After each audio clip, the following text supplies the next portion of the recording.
Na sequência de mais um bloco, vamos entender então quais são as diferenças entre a incapacidade absoluta e a incapacidade relativa. A incapacidade absoluta, ela gera uma proibição total do exercício por si só pelo titular do direito. Aqui, como eu já havia explicado no bloco anterior, o direito do titular só pode ser exercido, só pode ser defendido se houver a representação por meio do representante legal delimitado, especificado em lei. O artigo 3º do Código Civil diz o seguinte: são absolutamente incapazes de exercer pessoalmente os atos da vida civil os menores de 16 anos. Portanto, se determinado indivíduo possui menos de 16 anos, ele é absolutamente incapaz.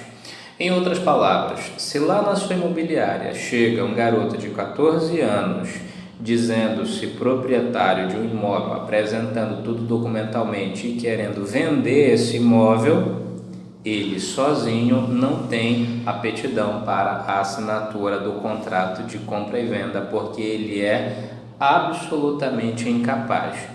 Como já dito, na hipótese da incapacidade absoluta, o incapaz ele deve ser representado, então tem que vir o representante legal do incapaz e assinar o contrato, praticar os atos que devam ser praticados.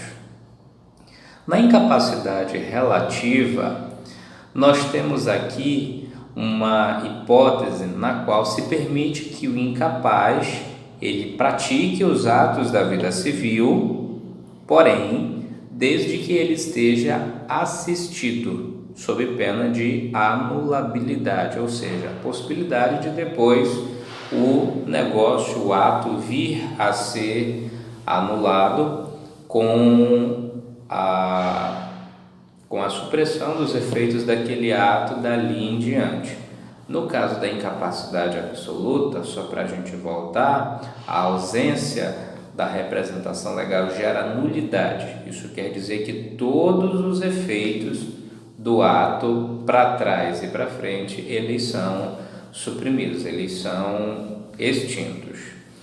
Na incapacidade relativa, então, como eu estava explicando, nós temos aqui uma hipótese na qual o incapaz ele participa do ato, porém ele deve ser assistido. Em outras palavras, se esse rapaz, esse adolescente que procura lá sua imobiliária, ele conta com 16 anos completos, ele pode assinar o contrato de compra e venda, mas do lado tem que assinar o representante legal, prestando assistência, assistindo o relativamente incapaz.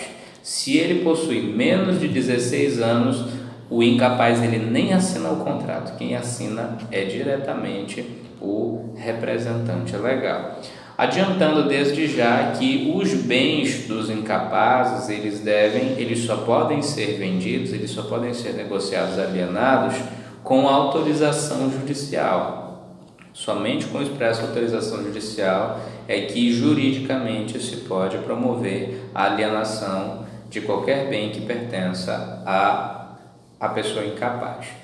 O artigo 4º do Código Civil, ele especifica quem são as pessoas consideradas relativamente incapazes. E assim diz o Código Civil: são incapazes relativamente a certos atos ou a maneira de os exercer. 1. Os maiores de 16 e menores de 18 anos, relativamente incapazes. Os ébrios habituais e os viciados em tóxico. Pessoas que são viciadas, pessoas que são acometidas aí pela doença do alcoolismo, né? Aqueles que por causa transitória ou permanente não puderem exprimir sua vontade. Imagine que determinada pessoa teve um AVC e a pessoa ficou ali sem a faculdade de poder se expressar, sem a faculdade de entender as coisas à sua volta. Uma causa que pode ser transitória ou permanente e que, em todo caso, impossibilita a pessoa de exprimir sua vontade. É relativamente incapaz. Os pródigos, ou seja, aquelas pessoas que elas simplesmente gastam tudo sem nenhum compromisso, sem nenhuma responsabilidade. Com relação aqui à incapacidade relativa, nós temos algumas exceções. Isso por expressa disposição legal. Por exemplo, o artigo 228, inciso 1 do Código Civil, ele diz que a pessoa relativamente incapaz, ela pode, independentemente da assistência do seu representante legal, ela pode ser testemunha. Ela pode ser testemunha em processo. O artigo 666 do Código Civil estabelece que o relativamente incapaz, independentemente de qualquer assistência do seu representante legal, ele pode aceitar mandato, ou seja, a ele pode ser otorgada uma procuração, algo assim. Ele pode fazer testamento, pode exercer cargos públicos, pode ser eleitor, pode celebrar contrato de trabalho, enfim, todas essas hipóteses são exceções à incapacidade relativa. Como eu já disse, a incapacidade absoluta, ela é suprida pela representação, tá? É muito importante o aluno estar atento quanto a isso, porque isso é matéria que ocorre corriqueiramente no nosso dia a dia, matéria muito cobrada em provas, tá? E na incapacidade relativa, o incapaz, ele participa do ato, operando-se aqui o Instituto da Assistência. Incapacidade absoluta é suprida pela representação, o incapaz não participa do ato. Incapacidade relativa, ela é convalidada pela assistência e o incapaz, ele participa do ato. Cessa a incapacidade quando cessar a sua causa ou pela emancipação. Ou seja, se a incapacidade ela é decorrente da menoridade civil, cessada a menoridade civil, cessa a incapacidade. Se a incapacidade é em decorrência de uma doença, um motivo transitório, cessou essa causa, cessou a incapacidade. O artigo 5º do Código Civil, quanto a isso, ele traz algumas hipóteses a partir das quais a incapacidade civil ela cessa. E o artigo 5º ele diz o seguinte: a menoridade cessa aos 18 anos completos, quando a pessoa fica habilitada à prática de todos os atos da vida civil. Ou seja, a pessoa completou 18 anos, a pessoa é plenamente capaz, ela responderá por todos os seus atos, tanto no âmbito civil quanto no âmbito criminal. Aqui, essa menoridade que o Código se refere é a menoridade civil. Lá no Código Penal, há uma menoridade relativamente a 21 anos que implica em uma condição atenuante, em uma condição de aplicação de uma pena mais branda, mas ainda assim qualquer pessoa ela passa a ter a possibilidade de ser responsabilizado penalmente a partir dos 18 anos.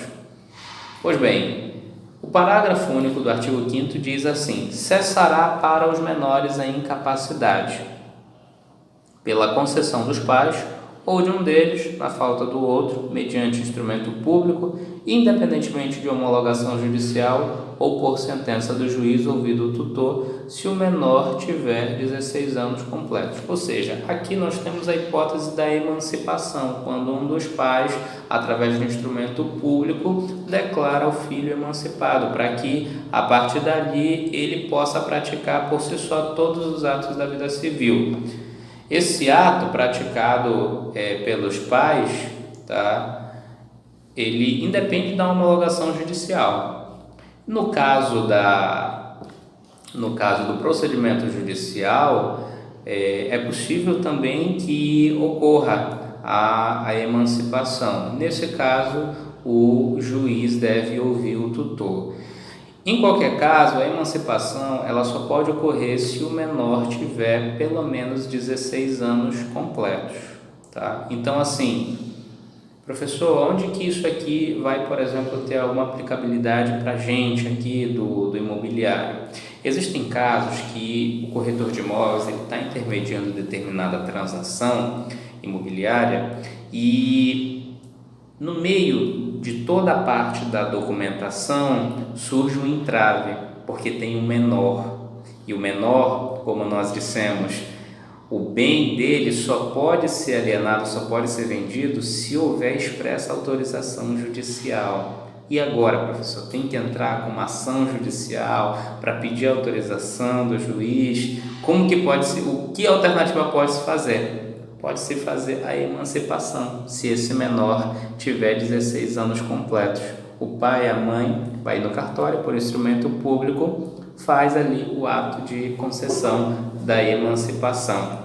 Aí então cessa a menoridade civil e aquele menor que até então era incapaz adquire capacidade civil e pode assinar todos os documentos dispondo dos bens. Uma outra situação que cessa a incapacidade civil é o casamento. Se o menor ele contrai núpcias, ele se casa, a incapacidade ela cessa. O exercício de emprego público efetivo. O menor passou no concurso público, é uma outra hipótese de cessação da incapacidade. Pela colação de grau em curso de ensino superior, também é uma outra hipótese. E por fim, o estabelecimento civil ou comercial, pelo estabelecimento civil ou comercial ou pela existência de relação de emprego, desde que, em função deles, o menor com 16 anos completos tenha economia própria. Aqui nós estamos falando daquela hipótese de o menor, ele estando com 16 anos completos, ele desenvolver uma atividade empresarial ou ele ter um emprego. E em função dessa atividade, em função do emprego, ele ter economia própria, ele ser financeiramente ali independente em relação aos seus pais, em relação aos seus representantes legais. Nesse caso, cessa a incapacidade para o menor. E a partir daí, o menor ele fica habilitado a praticar todos os atos da vida civil. Portanto, prezados alunos, estabelecidas as distinções entre a incapacidade absoluta e a incapacidade relativa, é muito importante estar atento para essa questão, justamente para você, corretor de imóveis, não passar despercebido em qualquer situação que futuramente vai gerar uma nulidade ou anulabilidade do contrato em decorrência de o seu cliente, de o contratante não ser detentor de capacidade civil plena, ser absolutamente incapaz ou relativamente incapaz. Ok? Tecidas essas considerações sobre as pessoas e sobre capacidade civil, nós vamos avançar no nosso estudo e vamos tratar do domicílio, tá? O que vem a ser domicílio? A gente já usa muito essa expressão quando vai fazer os contratos, residente domiciliado, domicílio. O domicílio aqui ele é usado muito para se estabelecer o foro de discussão de determinadas relações jurídicas, de determinado contrato. O que é foro? Foro é o local onde determinada relação jurídica deve ser discutida. O foro de Belém vai ser para os contratos cujo imóvel esteja situado em Belém, o foro de Ananindeua e assim sucessivamente. Tá? Mas o que vem a ser o domicílio? O domicílio é a sede jurídica da pessoa, é onde se presume que essa pessoa ela pratica os seus atos, os negócios jurídicos e, portanto, é o local onde os efeitos jurídicos ali desses negócios, em tese, se consumam, em tese, eles se finalizam naquele local. O domicílio da pessoa natural, de acordo com o artigo 70 do Código Civil, é o lugar onde ela estabelece a sua residência com ânimo definitivo. O artigo 70 do Código Civil traz então essa conceituação, nos dando aqui dois elementos para conceituar domicílio. Um elemento objetivo e o outro elemento subjetivo. O elemento objetivo é a residência, é onde a pessoa possui residência. Se a pessoa possui residência em Belém, o domicílio dela é em Belém. Se a pessoa possui residência em Ananindeua, é em Ananindeua, e assim sucessivamente. O elemento subjetivo é esse ânimo definitivo. A pessoa possui residência em Belém, mas essa residência é temporária ou definitiva. Se for temporária, não é possível se considerar Belém como domicílio dessa pessoa. Se for definitiva, sim. Portanto, para o conceito de domicílio, nós devemos considerar o elemento objetivo, que é a residência, e o elemento subjetivo, que é a intenção de ali, naquele local, se estabelecer definitivamente. A residência nada mais é do que o imóvel que é ocupado pela pessoa natural para a sua moradia. Então, nós vemos que residência e domicílio são coisas diferentes, tá? No domicílio, necessariamente, se estabelece a residência da pessoa. Agora, na verdade, nem se essa regra a gente pode dizer, porque existem algumas situações aqui bem particulares que a gente vai ver. Mas, em geral, onde está o domicílio da pessoa é ali que está a sua residência. Agora, nem sempre onde está a residência da pessoa é ali que está o seu domicílio. Imagine que você está residindo em Ananindeua temporariamente pela necessidade de realização de uma obra na sua casa que é em Belém. Você vai ficar lá, por exemplo, 2 ou 3 meses, que é o máximo de uma locação temporária. Como o próprio nome já sugere, é uma situação temporária. A sua residência estará em Ananindeua, mas o seu domicílio não é Ananindeua, porque você não está estabelecido ali com a intenção de permanecer definitivamente. Entendeu? Então, é muito importante estar atento nessa distinção de residência e de domicílio. A pluralidade domiciliar, que é um tema bem interessante e que gera certas controvérsias, que pode gerar a facilitação ou a dificuldade de se pleitear certos direitos ou o cumprimento de certas obrigações, ela quer significar que existem situações em que a pessoa ela pode ter mais de um domicílio. Isso vai acontecer, a pluralidade domiciliar, quando a pessoa ela tiver várias residências e ela viver alternadamente em todas elas. Isso é a hipótese prevista no artigo 71 do Código Civil. Ou se a pessoa ela exerce atividade profissional em vários lugares.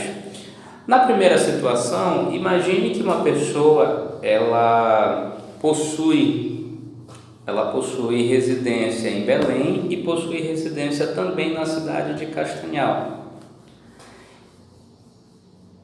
ela, em decorrência de sua atividade profissional, passa metade da semana em Belém, a outra metade em Castanhal, enfim, ela mora ali nas duas localidades, ela está estabelecida definitivamente nas duas localidades. Nesse caso, a pluralidade de residências vai implicar na pluralidade de domicílios.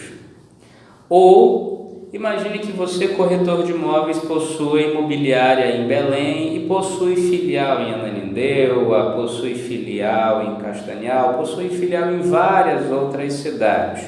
Todos esses lugares onde você exerce sua atividade profissional também lhe conferirão uma pluralidade domiciliar de acordo com a regra prevista no artigo 72 do Código Civil.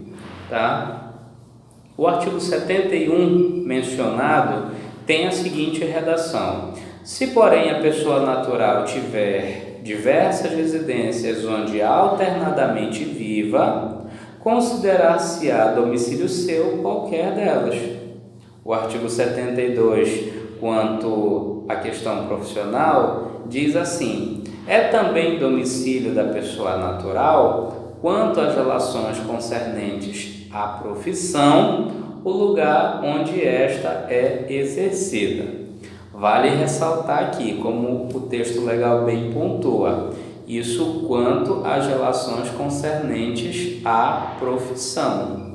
Então, se houver, por exemplo, uma divergência numa determinada negociação, numa determinada transação, essa pluralidade domiciliar em decorrência do local onde a pessoa exerce a atividade profissional, ela está restrita às relações profissionais. Imagine se você, corretor de imóveis, atrasa, por exemplo, a tua fatura do cartão de crédito pessoal, no qual você usa estritamente para objetivos para fins pessoais. Você necessariamente vai ter que ser demandado naquele domicílio onde você possui residência. Não pode haver aqui, por exemplo, uma demanda considerando o domicílio profissional em um dos lugares onde você exerce sua atividade profissional. Isso é regra expressa no artigo 72 do Código Civil. O parágrafo único diz assim: se a pessoa exercitar profissão em lugares diversos, cada um deles constituirá domicílio para as relações que lhe corresponderem. E aqui nós ainda temos mais uma outra especificidade, que é a seguinte: se a relação a ser discutida ela é referente a uma negociação que ocorreu em Belém, é em Belém que se vai ter que discutir. Se ocorreu em Castanhal que se vai ter que discutir, e assim sucessivamente, tá? Nós temos ainda uma outra classificação que é prevista no artigo seguinte, o artigo 73 do Código Civil, que é o chamado domicílio ocasional. O que é o domicílio ocasional? É aquele domicílio sem residência fixa, tá? Não há uma residência, todavia deve haver ali um domicílio. E nesse caso, o artigo 73 diz que se a pessoa não tiver uma residência fixa, o domicílio dela vai ser o local onde ela for encontrada. O Código Civil também, ele traz aqui uma classificação especificando espécies de domicílio. E a primeira delas que nós temos é o chamado domicílio necessário ou o chamado domicílio legal. Por que essa denominação domicílio legal? É porque é a lei que diz qual que é o domicílio da pessoa. A gente viu que para que haja o estabelecimento do domicílio, para que o domicílio seja fixado, basta que a pessoa tenha uma residência na qual ela ali permaneça com a intenção de permanência definitiva, de permanência por período indefinido, tá? Só que aqui nós temos uma situação que é a própria lei. A própria lei determina qual que é o domicílio em determinadas situações. No caso do incapaz, no caso do servidor público, do militar, do marítimo e do preso, a própria lei já determina qual que é o domicílio dessas pessoas. E aí, o Código Civil, no artigo 76, parágrafo único, diz que o domicílio do incapaz é o do seu representante ou assistente. Em outras palavras, onde que é o domicílio do seu filho menor de idade? É no domicílio do seu representante, ou seja, o domicílio do pai ou da mãe. Do servidor público, o domicílio vai ser o lugar em que ele exercer permanentemente as suas funções. Do militar, onde ele servir, e sendo da Marinha ou da Aeronáutica, diz a lei que o domicílio vai ser a sede do comando a que se encontrar imediatamente subordinado. No caso do domicílio do marítimo, o domicílio vai ser onde o navio estiver matriculado. No caso do preso, pessoa que esteja presa, o domicílio vai ser o lugar em que cumprir a sentença, o lugar em que estiver situado o estabelecimento prisional em que a pessoa cumpra a pena, ali será o seu domicílio. Isso a própria lei já determina, especificando qual que é o domicílio dessas pessoas. Por isso, essa classificação de domicílio necessário ou domicílio legal. Por outro lado, nós temos o domicílio voluntário, que é aquele que é livremente escolhido. Eu escolho onde que eu quero estabelecer meu domicílio, independentemente de qualquer disposição legal, independentemente de qualquer restrição legal. E aqui o domicílio voluntário, ele é classificado em geral ou domicílio especial. No domicílio geral, previsto no artigo 74, como eu já disse, é aquele que a pessoa livremente escolhe onde que ela quer estabelecer o domicílio. E para isso, como que vai se saber qual que é o domicílio da pessoa? Muito simples, onde a pessoa estabelecer a residência, ali é o domicílio dela. Onde ela estabelecer residência com ânimo definitivo. Daí porque o artigo 74 tem a seguinte redação: muda-se o domicílio, transferindo a residência com a intenção manifesta de mudar. Então, se a pessoa não quer mais morar, não quer mais residir em determinada localidade, ela muda de residência, ela está mudando também o domicílio. O domicílio especial, de acordo com o artigo 78, é aquele que é estabelecido em contrato. Tá? O artigo 78 diz assim: nos contratos escritos poderão os contratantes especificar domicílio onde se exercitem e cumpram os direitos e obrigações deles resultantes. Como assim?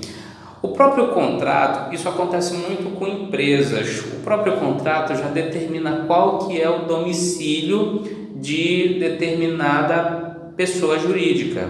Por exemplo, tem muitas empresas estabelecidas em Santa Isabel, no município de Santa Isabel, Pará, que nos seus contratos estabeleceram que o seu domicílio especial é em Ananindeua, justamente para facilitar que determinadas situações sejam mais facilmente discutidas, justamente para viabilizar uma discussão mais célere a respeito de determinadas situações a serem solucionadas. Situações essas que levem em consideração o domicílio para estabelecer qual que é o local em que se deve discutir, qual é o local que se deve cumprir determinada obrigação. Ok? Na sequência, nós temos aqui a especificação do domicílio da pessoa jurídica. Onde que é o domicílio da pessoa jurídica? O artigo 75 do Código Civil, ele traz aqui um conjunto de disposições por meio das quais a gente infere que O domicílio da pessoa jurídica é o lugar onde funcionarem as respectivas diretorias e administrações ou onde elegerem domicílio especial no seu estatuto ou atos constitutivos. Então, onde funcionar a sede, a diretoria, a administração, ali é o domicílio da pessoa jurídica. Então, uma empresa que tem sede em Belém do Pará, mas tem filial em Goiânia, Goiás, o domicílio dessa pessoa jurídica vai ser Belém do Pará, onde funciona ali a sua diretoria, a sua administração, tá?